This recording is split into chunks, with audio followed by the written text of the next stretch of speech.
Makokakin. Makokakin. Malis ka dyan.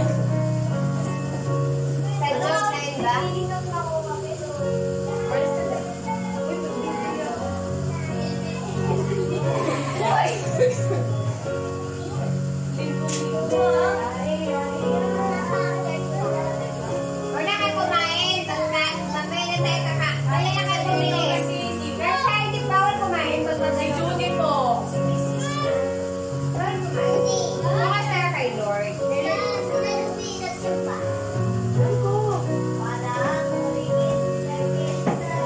Okay naman. Ayaw, kinakanta niya. Sabi ko,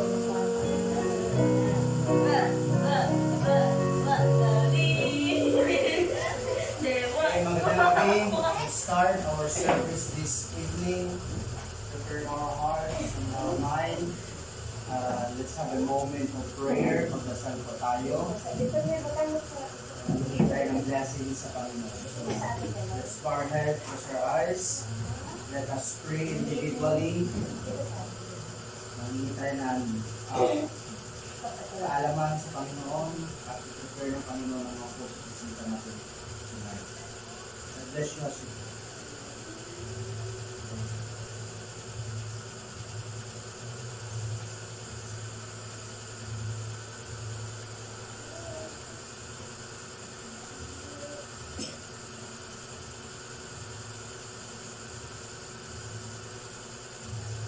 Our gracious Heavenly Father, in Jesus' name, we acknowledge your presence this evening.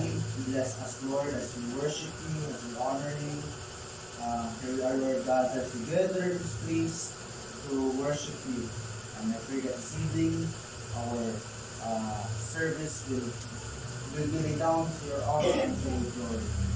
Maraming salamat, Lord, sa mga yung people dito, bahay namin, Lord, ang mga people na nandito. Thank you for their presence. Thank you, Lord, na sila naman nakanood and kami makapakinig sa iyong salita. So bless us as we study your word. In Jesus' name, amen and amen. Okay, tayo tayo kumayo. Pakanta tayo ng When We All Get to Heaven. Yan. Kaya.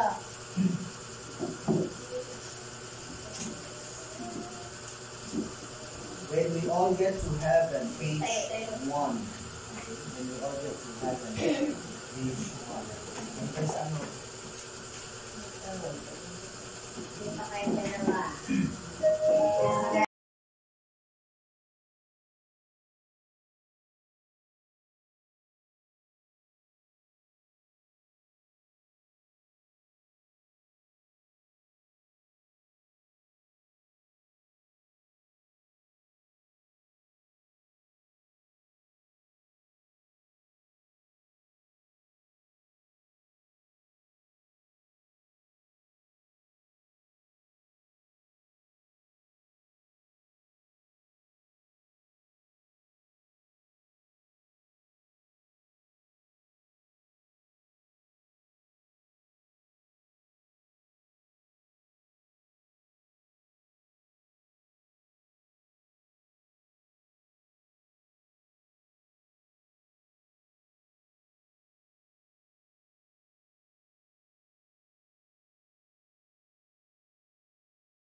His name.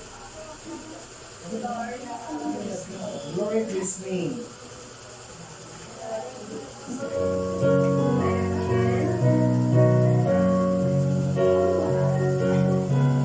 Verse 1.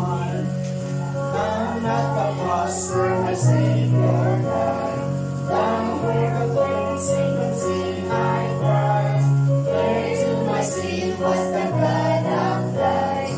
Glory to His name. Glory to His name. Glory to His name. There to my sin was the blood applied. Glory to His name. Verse 2. I am so wondrous to sing from sin. Jesus who swiftly abides within. There at the cross where He took me in. Glory to His name. Glory to His name. Glory to His name. There to my sin was the blood applied. Glory to His name. Oh, precious fountain that saves from sin. I am so glad I have entered in. There Jesus saves me and makes me clean. Glory to His name. Glory to His name. Glory to His name. There to my sin was the blood applied. Glory to His name. Verse 1. Down at the cross where my Savior died, down where the cleansing from sin I cried, there to my sin was the blood applied. Glory to His name. Glory to His name. Glory to His name. There to my sin was the blood applied. Glory to His name. Okay, we're going to watch, Sing the light. In the light. Sing the light. You are on page number 5. Send the light. Send the light. The blessed gospel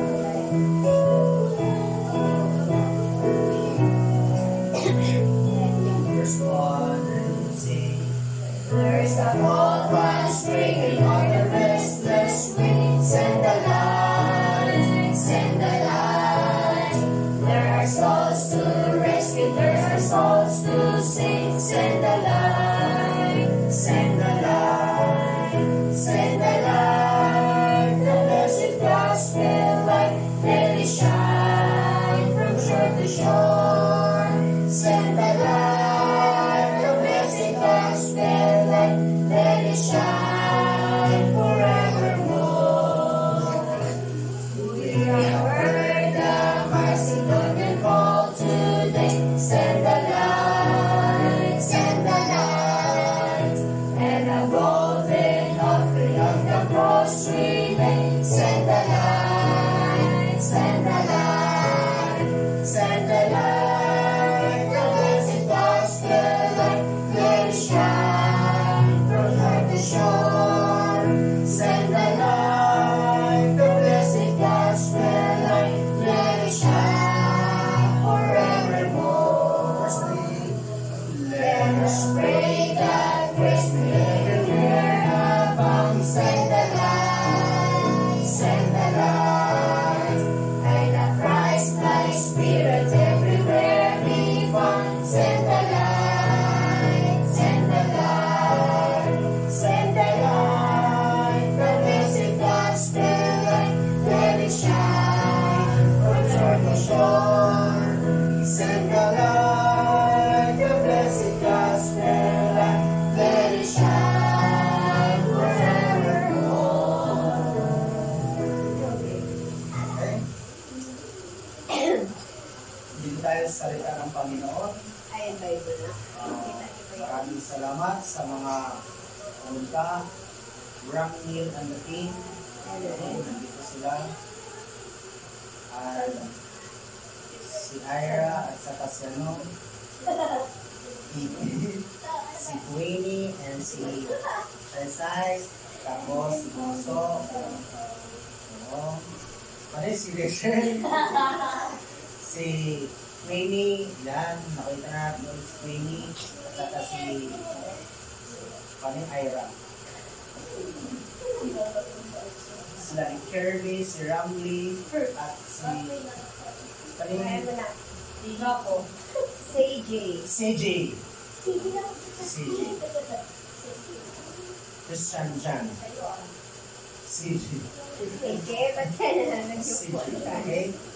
Maraming salamat sa pagpunta nyo. Dito tayo sa salita ng Panginoon para di tayo magtagal. John chapter 8. John chapter 8.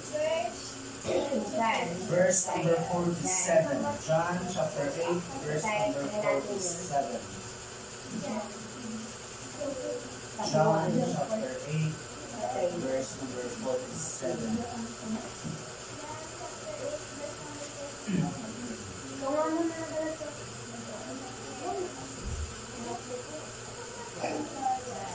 John chapter 8, verse number 47. Chapter 8, verse 47. Yes. Sa New Testament.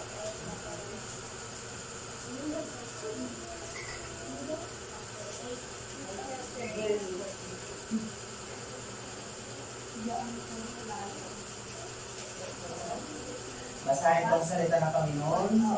Sundan nilang sa inyong mga matadaan. John 8:47.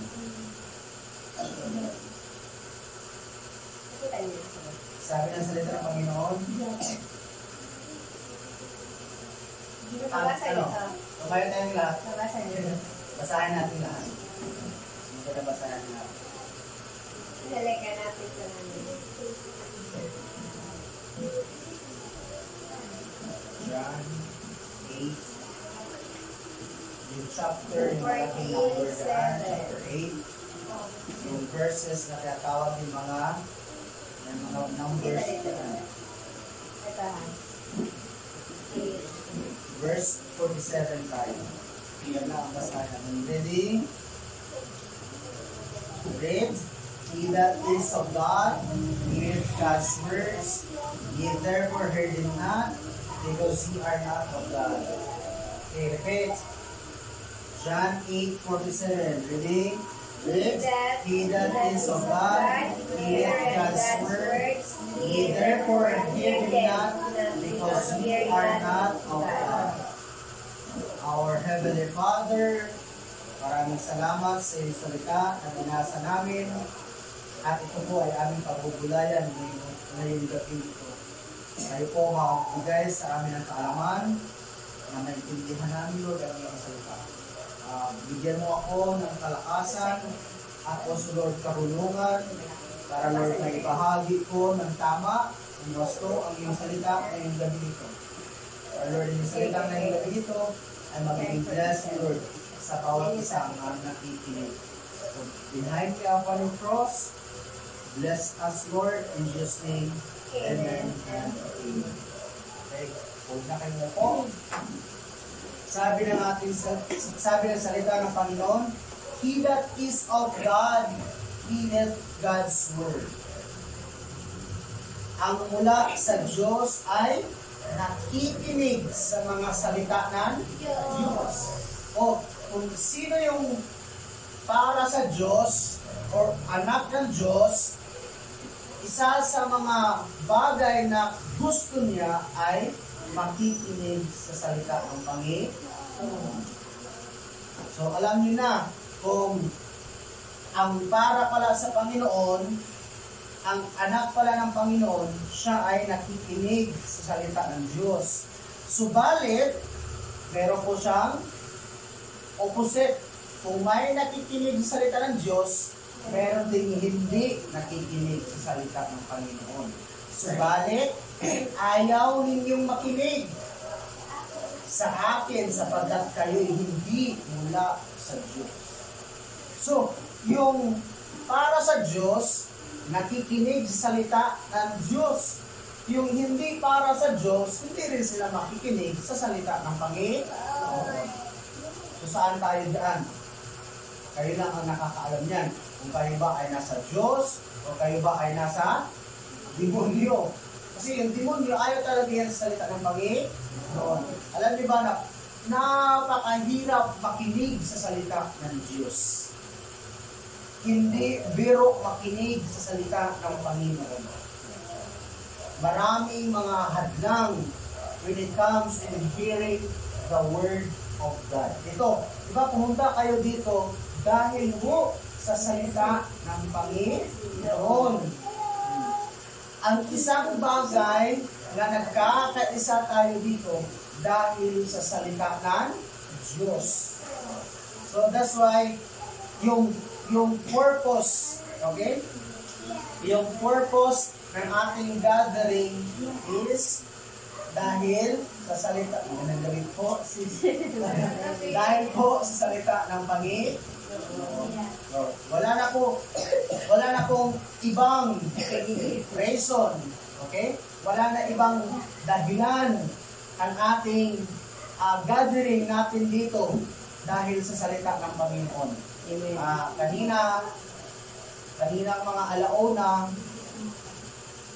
doon kami sa Turo Covered Fort.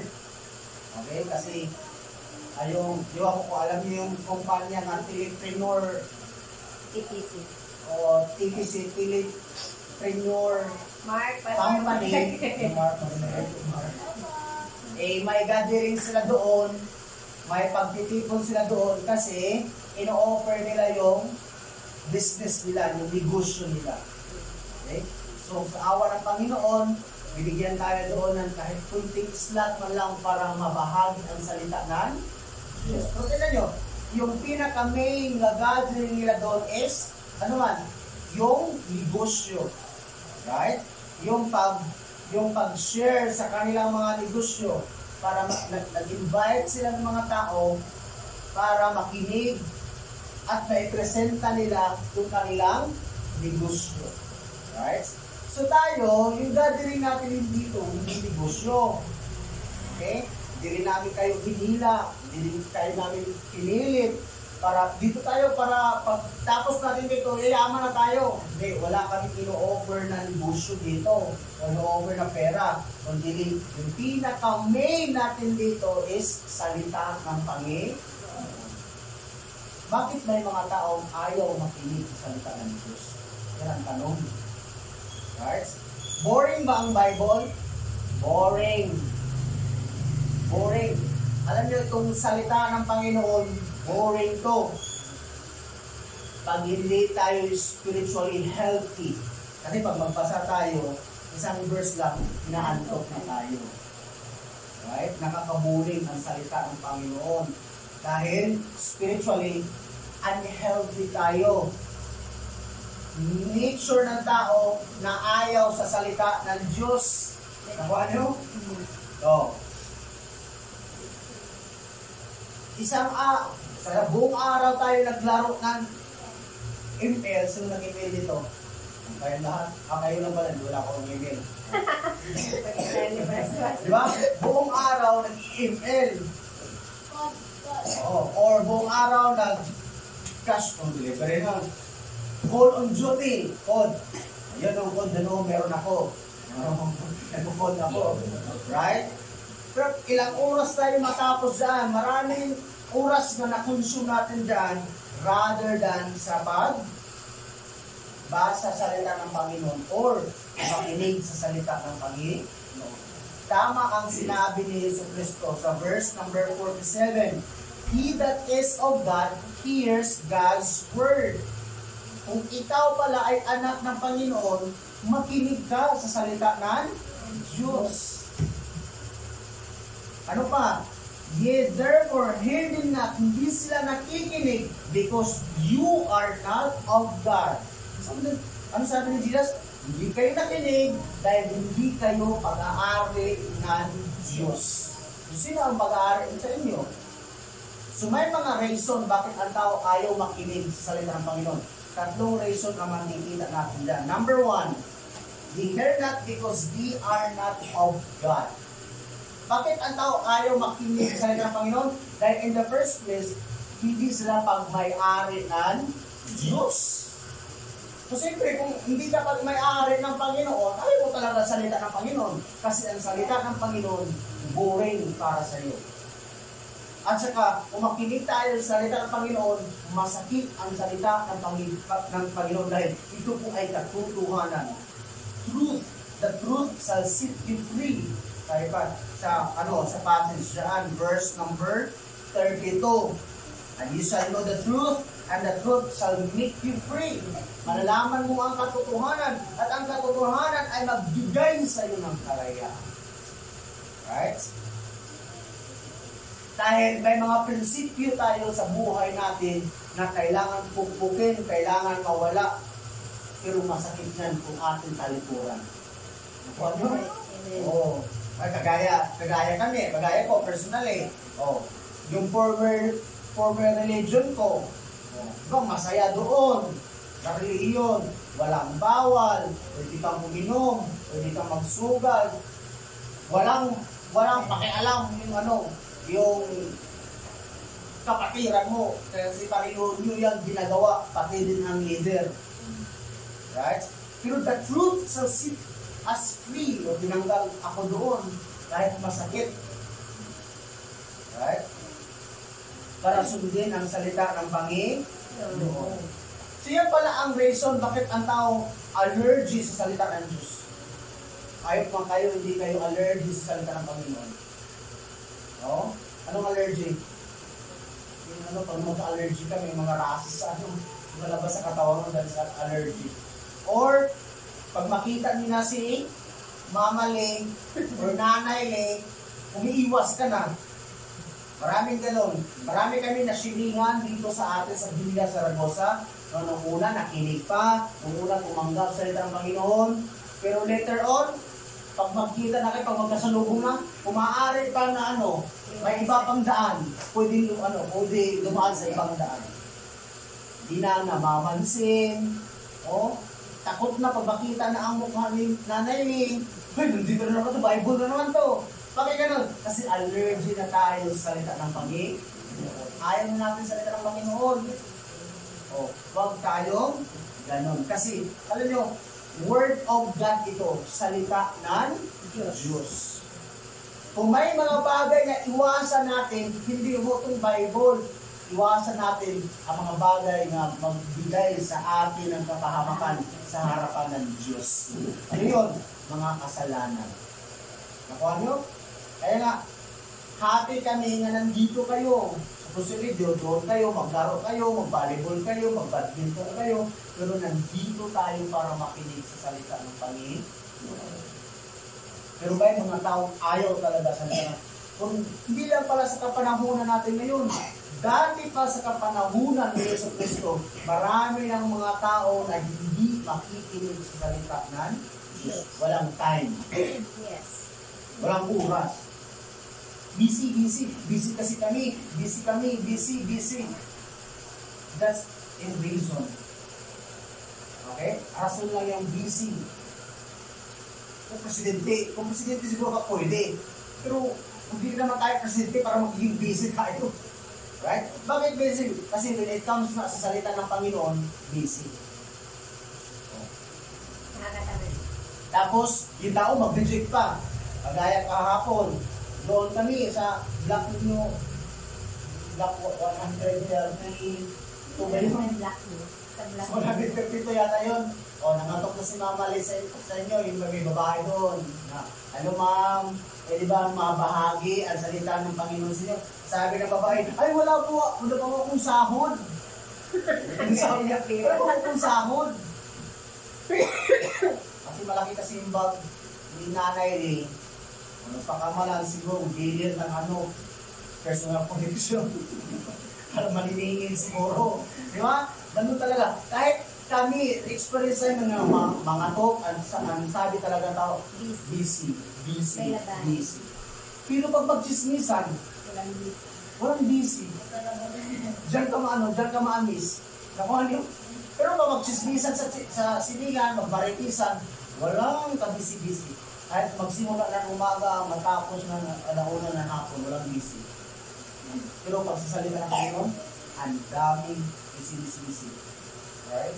Well, anyway, sabi ng salita ng Panginoon, they hear not because they are not of God. So, isa pala sa mga characteristic na yung mga taong hindi pagmay-ari ng Diyos, hindi talaga sila makinig sa salita ng Panginoon. Bakit? Bakit hindi sila pagmay-ari ng Diyos? Dahil iba yun na yung pagmay-ari sa kanila. Verse number 44. Tingnan nyo, verse number 44. Ye are of your father, the devil. Ang inyong ama, sino? Ang demonyo.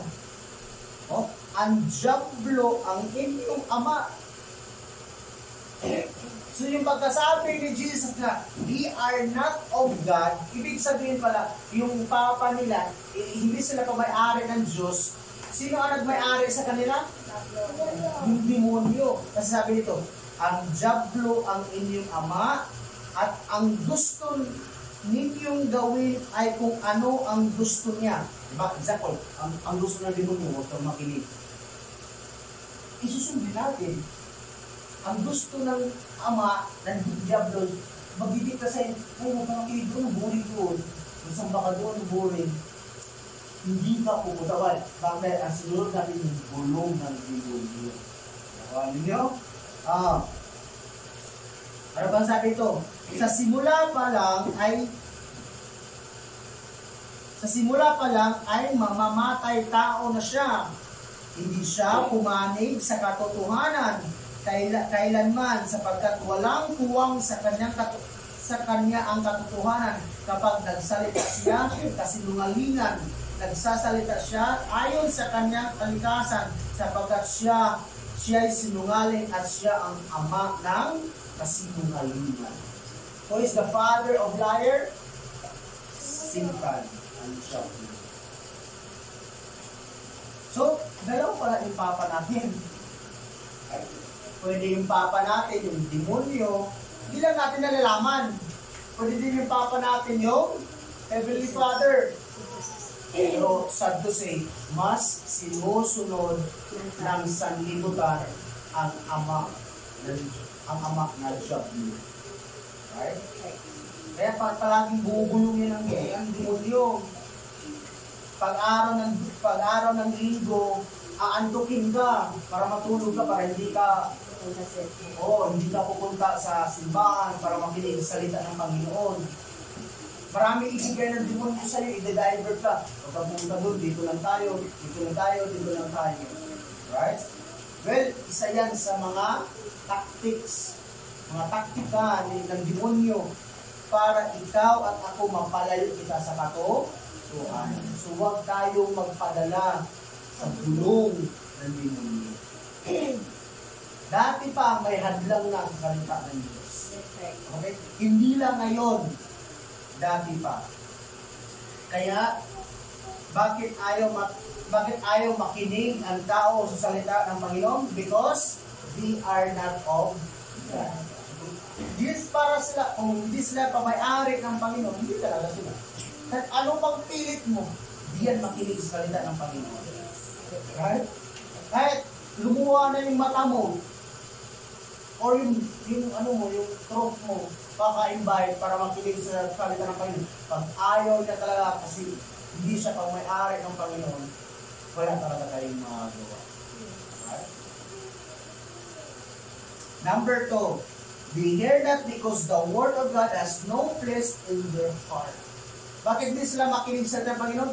Dahil wala sa kanilang puso ang lugar ng salita ng Panginoon. Then yung verse number 37. Verse number 37. Verse number 37. That ye are Abraham's. No. I know that ye are Abraham's seed. but you seek to kill me, because my word hath no place in you. Ano sabi ni Jesus? Jesus, alam kong kayo'y mula sa lahi ni Abraham. Gayon may pinagsisikapan din ako'y patayin. Sino patayin nila? Si Jesus. Right? Sapagkat ayaw ninyong tanggapin ang aking turo. Ayaw ninyong tanggapin ang mga salita ng Panginoon. Bakit ayaw ninyong tanggapin? Kasi nga wala mang lugar sa kanilang mga puso. Diba? Example, sa pagbasa sa salita ng Panginoon. Bakit ayaw tayong basa sa salita ng Panginoon? Kasi wala sa kanyang puso. Diba pag love mo ang isang bagay, gagawin mo? Right? Example, pag love mo mag-badminton, o ito, Simon Grace. Love niya mag-badminton, nag-exercise. Dito mo pala. Kung talaga ito, oo, kasi sumahay talaga siya, try out talaga sa Turok Elementary School. O natanggap sila. Love talaga nila maglaro ng badminton. Right? Hahanap ka talaga ng oras, panahon, para maglaro ng badminton. Kasi love mo maglaro ng badminton or volleyball or ano bang klaseng laro na yan. Kasi nasa puso mo. Kasi mahal mo. Ganon din ang salita ng Panginoon. Pag wala sa puso natin, pag malayo sa puso natin, o pag walang lugar ang salita ng Panginoon sa puso natin, wala talaga tayong oras sa salita ng Diyos. Tingnan nyo si Jesus. Diba? Nag-preach si Jesus. Oh, anong gusto nila? Gusto na nilang patayin si Jesus. Right? I know that you are Abraham's seed, that you seek to kill me. Hinahanap nila si Jesus para patayin. Instead na hanapin nila si Jesus para makinig sa salita ng Panginoon, papatayin nila. Right? Instead na hanapin nila si Jesus para malaman nila ang katotohanan, hindi. Hinahanap, gusto nila hanapin si Jesus kasi ang gusto nila, patayin nila si Jesus. Kristo. Bakit? Kasi sabi nila, because my word has no place in you. Walang lugar ang aking salita diyan sa inyo. Kaya papatayin nila. Alam niyo, ang salita ng Panginoon ay magbigayan sa atin ng katotohanan. Kaya ang sinabi ni Jesus sa verse number, ano yun? Sinabi ko kayo na? 32. And ye shall, verse number 31, then said Jesus to those Jews which believe on Him, if ye continue in my word, kung kayo ay magpatuloy sa aking salita, then you are my disciples indeed. Ang tao pala nga nagpatuloy, nga nakinig sa salita ng Panginoon, mga anak sila ng Diyos. Mga estudyante sila ng Panginoon. That is the word disciple. So kayo, dahil kayo ay nagpatuloy na nakinig sa salita ng Panginoon, si ibig sabihin, mga disciple kayo ni Jesus. Yes. Hindi ko kayo disciple. Kaya ginamit na ako ng Panginoon dito para maipahayag sa inyo ang salita ng Panginoon. Bakit kayo makinig sa salita ng Panginoon? And you shall know the truth. That's the reason. Para malaman niyo ang katotohanan. And the truth shall make you free. At ang katotohanan ay magbigay sa iyo ng kalayaan. Masakit ba ang katotohanan? Masakit. Truth hurts. Example, pag sabi ako, yun si Pastor Kanuki ang pangit. Tawas ko. Pero, oo, masakit ang katotohanan. Pero kailangan tanggapin. Oo, yung si Pastor Kanuki, pango yung kanyang ilong, masakit yung katotohanan. The truth, tatanggapin ko yan. Kahit masakit ko, the truth does it. Kahit kung ayaw ko yung tanggapin, ito ko naman tayo. Right? Bago ba ako? Mataas ba yung, ko, hindi na ako mataas. Mataas lang yung split niya. Kaya tanggapin niya na talaga yung katotohanan. Okay, why? That's ganon din ang salita ng Panginoon. Okay, bakit kayo makinig? para alam nyo ang katotohanan. Okay, di ba? Una, ang nabahagi sa inyo about salvation. Di ba? Na binahagi sa inyo na may impyerno pala. Binahagi sa inyo na pwede pala ang tao mapunta sa impyerno. Binahagi sa inyo na isang araw pwede pala ang tao pupunta doon sa dagat-dagatang apoy. Right? Na hindi pala yung relihiyon natin ang makapagligtas sa atin. Well, the truth shall set you free. So, paano nyo makikita ang katotohanan? Okay? Paano nyo malalaman ang katotohanan pag hindi kayo makinig sa salita ng Diyos? Nakuha nyo? Ano ba ang katotohanan? Saan ba natin makuha ang katotohanan? Walang iba. Dito po sa Biblia. Sa salita ng Panginoon. Dito ho natin makita ang katotohanan. Kaya may mga Bible tayo. This is the truth. Hindi ho sa relihiyon. Dahil always kong sinasabi, lahat ng relihiyon nag-claim nga katotohanan. Walang relihiyon na magsabi nga fake sila. Ha? May narinig ba kayo? Nga nagsabi na, yung relihiyon namin, fake kami. Kami yung pinaka-fake na relihiyon. Wala. Lahat nag-claim nga katotohanan.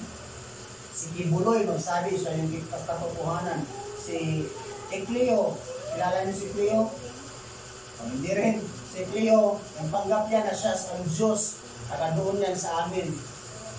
Malaking palasyo ni Cleo doon. Patay na si Cleo. Siya daw si Jesus Christ. Siya daw yung katotohanan.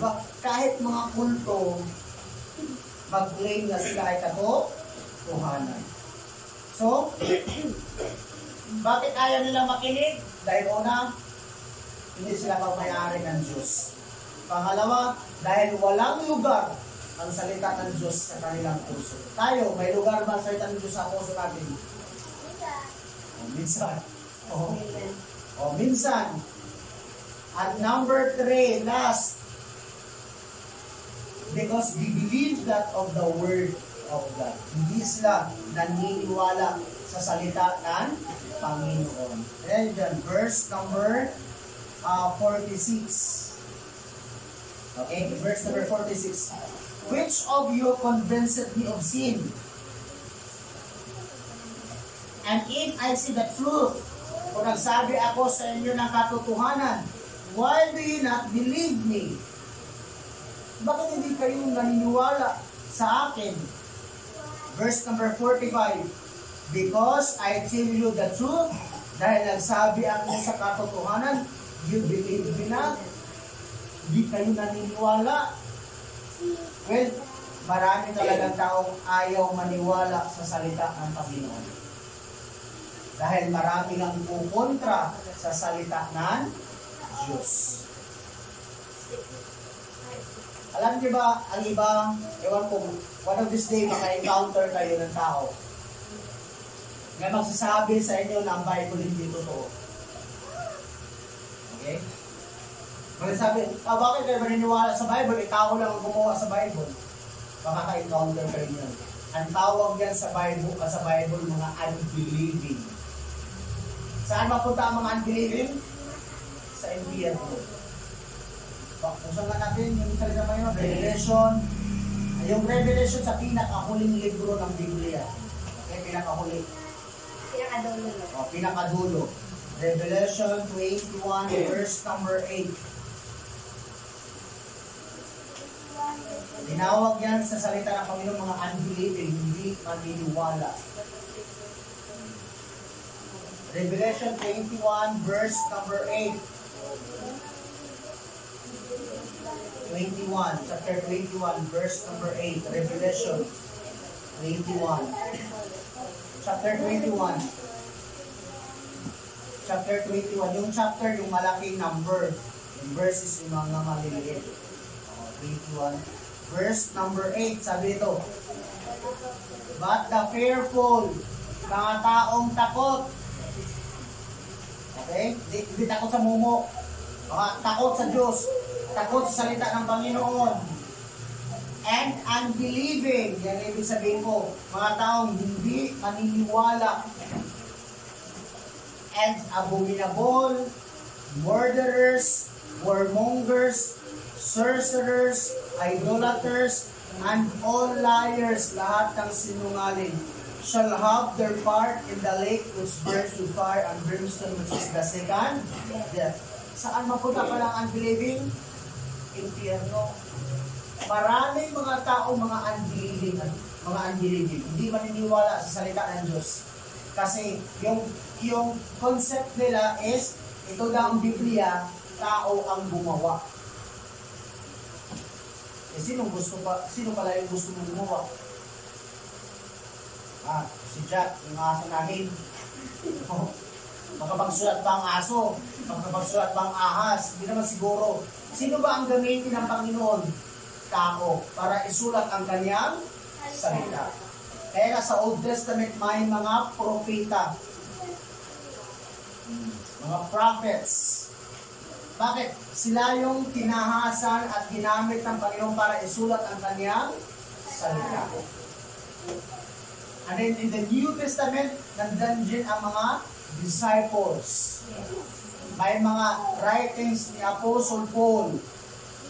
Kaya nga, one of these days, sabi ko, isang araw maka-encounter kayo na magsabi kayo, bakit kayo maniniwala sa mga sinulat ni Apostle Paul? Itao lang sa Apostle Paul.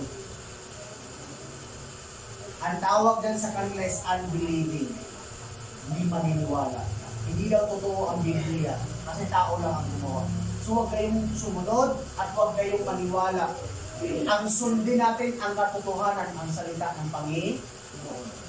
Kasi yan ay magbigay ng napakalaking kapahamakan sa buhay natin. Anong tawag sa kanila? Mga unbelieving. Kung may naniniwala sa salita ng Panginoon, meron din hindi maniniwala sa salita ng Diyos. Nakuha nyo? Can you open your Bible in Psalm, the Old Testament? Psalm chapter 1.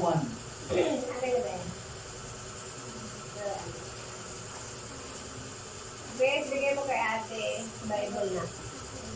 Psalm chapter 1. Old Testament yan. Buksan nila yung Biblia niya sa pinakagitna. Sa pinakagitna yan ng Bible ng Psalm. Pinakagitna.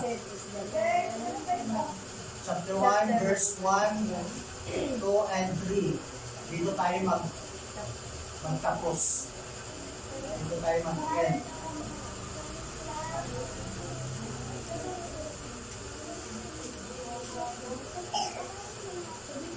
Psalm chapter 1. Okay, basahin mo ang salita ng Panginoon.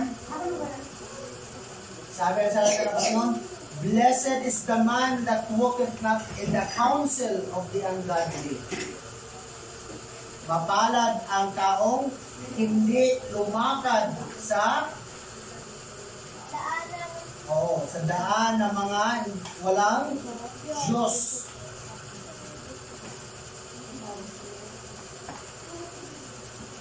Nor standeth in the way of sinners, hindi siya tumayo sa daan ng mga makasalanan, nor sit in the of the scornful, no, umupo sa mga taong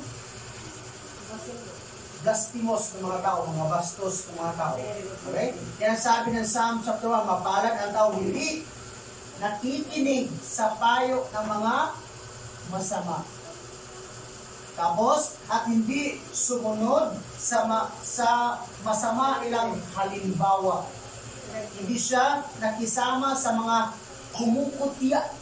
That's scornful, kumukutya. Ano ba example ng scornful? Yung sabi tayo, mga baliw na sila dyan. Lagi na nag-Bible. Ikaw Ramli, baliw ka na ng Bible. Ang tawag dyan, scornful. Ang gumawa niyan, ang tawag sa Bible is scornful. Mga kumukutya. Verse number 2. But his delight is in the law of the Lord. Sa halip, kasiyahan niya sumunod sa kautusan ng Diyos. Okay? Ano yung kasiyahan natin? Yung salita ng Panginoon. noon. And in His law doth meditate day and night. At pinagbubulay-bulayan niya ito araw at gabi. Ano yung pinagbubulayan natin? Salita ng Panginoon. O nagbasa ba kayo sa salita ng Diyos? Ha? Hindi.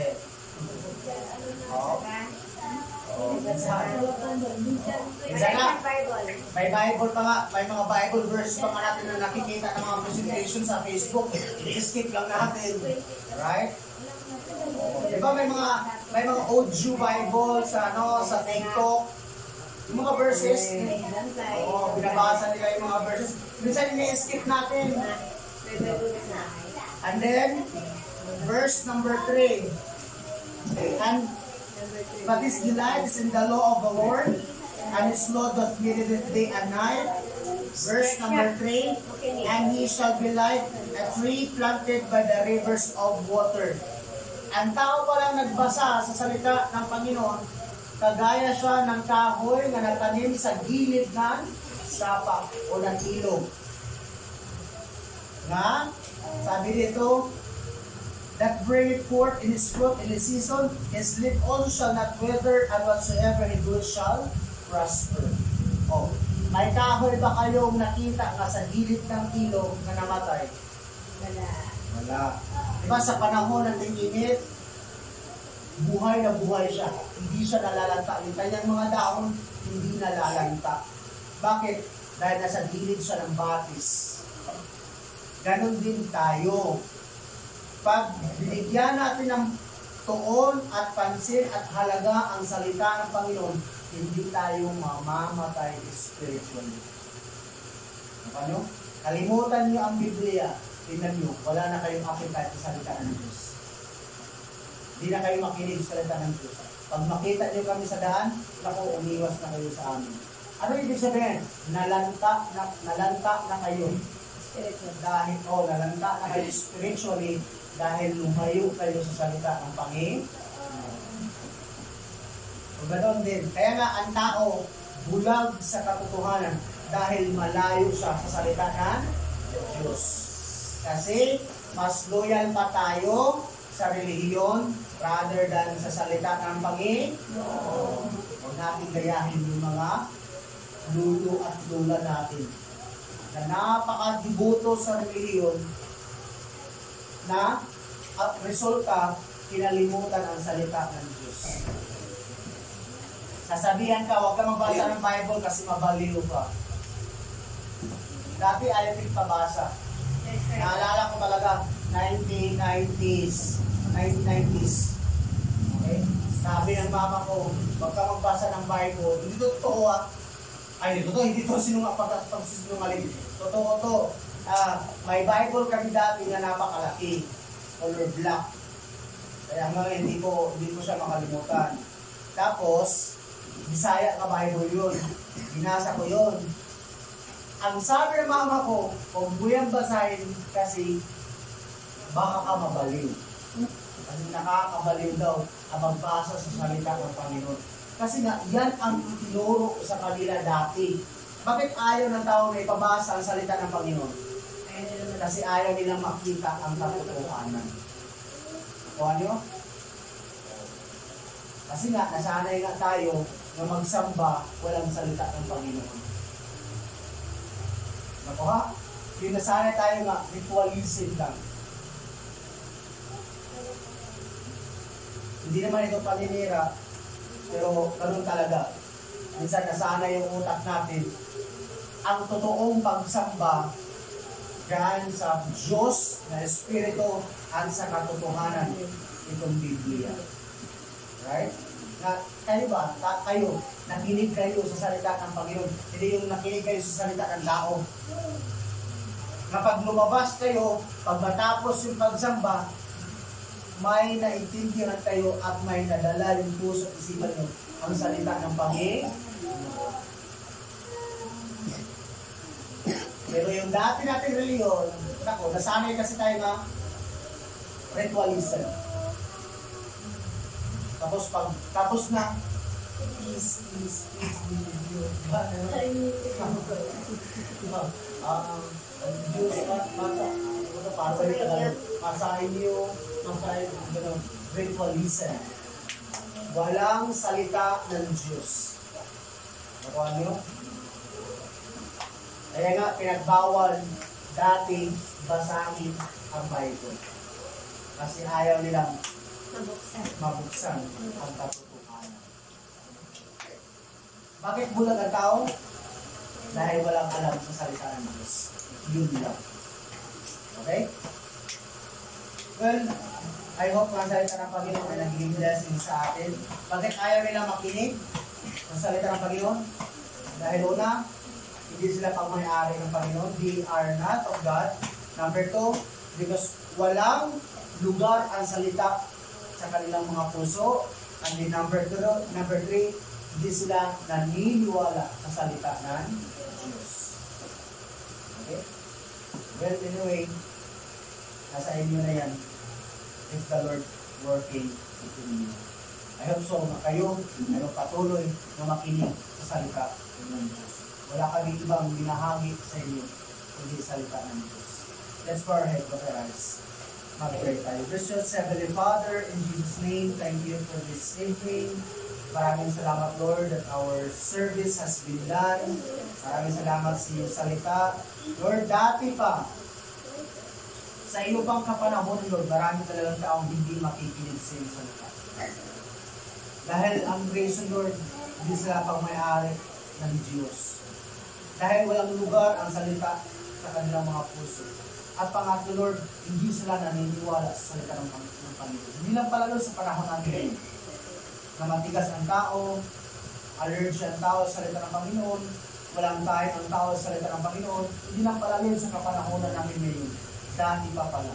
So kami, Lord, I pray na naiintindihan namin yung salita as kung ano yung naiintindihan namin ngayon, tulungan niyo po kami at bigyan niyo po kami ng appetite, Lord, na magpatuloy na makinig sa iyong mga salita nila. Because the truth will set us free. Maraming salamat sa gabi ito. Bless us, Lord, as we dismiss in Jesus' name. Amen. And okay, tumayo tayong lahat at kumanta tayo na give thanks, give a grateful heart, give thanks, Bible study tayo. because is given Jesus Christ. Okay? Kayo mga bata, umuwi kayo diretso sa inyong mga bahay. Give thanks with a grateful heart. Give